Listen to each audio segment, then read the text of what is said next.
Christina David. I am a Global Service Fellow with All Hands Volunteers, and here we are breaking ground in Georgetown County, South Carolina. Things are going really well. We've done all of this just in the morning. This is the first installation in our rain garden project. Rain gardens are important for a few different reasons. One of the reasons is that they're great for community outreach.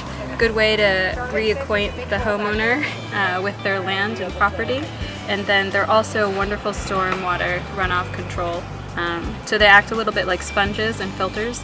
They essentially are designed to hold the water, and when you choose the right plants, you filter the water back up into the atmosphere and down and through the soil more efficiently, so it's cleaner and it doesn't pool in all the various areas. So we're really excited.